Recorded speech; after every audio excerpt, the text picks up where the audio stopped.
Сәлеметсіздер ме, құрметті Дау арнасының көрермендері. Бүгін біз кір сабыны туралы айтатын боламыз. Кір сабынның құрамы өзгеріссіз сақталып келе жатқанына 200 жылдан астам уақыт өтті. Оған ешқандай зиянды химиялық қоспа қосылмайды.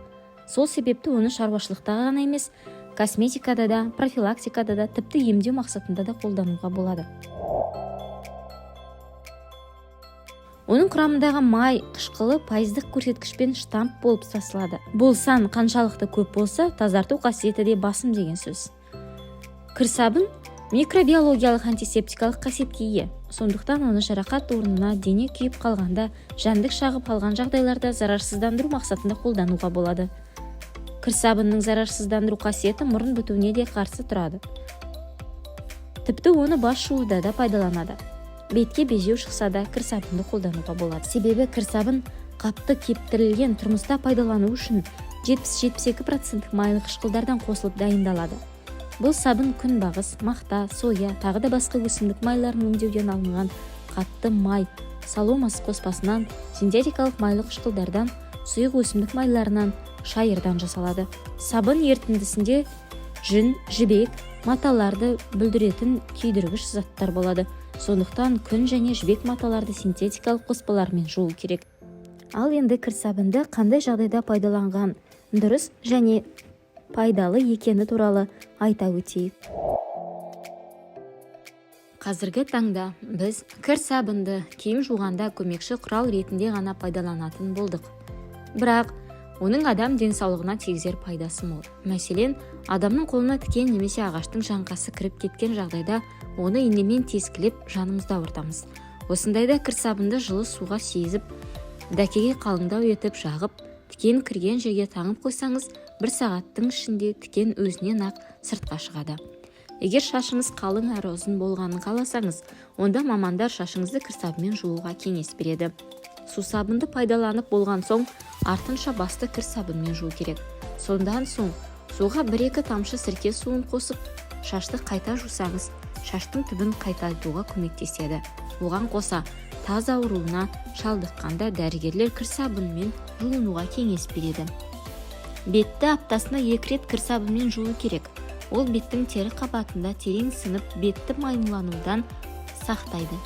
Кір сабынмен жуынғаннан кейін артынан балаларға арналған крем жағуға ұмытпаңыз.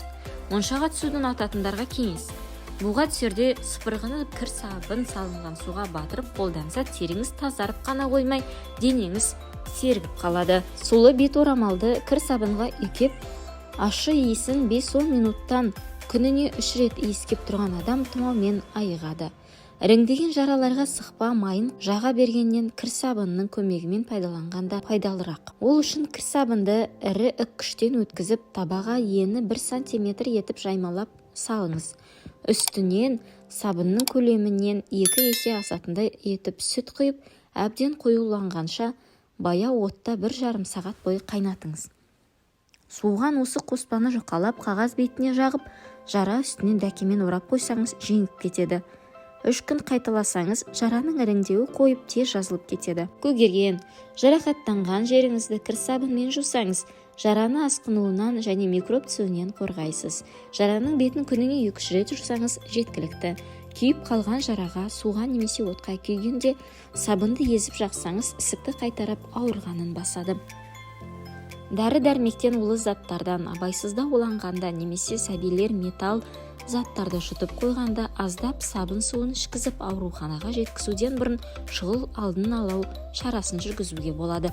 Оны қолдануда көңіл бөлетін тұстар әсте көп мөлшерде ішкізіп жіберуге болмайды. Таза сабынды жұқа жапырақтап, турап, қайнаған жылы суға ерітеді. Сосын ересек адамға 300-500 мм, ал балаларға 100-200 мм ішкізсеңіз, улы зат құсықпен бірге түседі және металл заттардың асқазанды зақымдануынан сақтана тұруға болады. Ит тістеп алған кезде қан тоқтағаннан кейін жараға сабын ерітіндісіне малынған дәкені басыңыз. Құлап қалған жағдайда дереу кір сабынды жағыңыз. Ол көгеруден сақтайды. Ер адамдар қырынғаннан кейін тері тітіркенсе, кір сабынмен сабындап қоюға болады.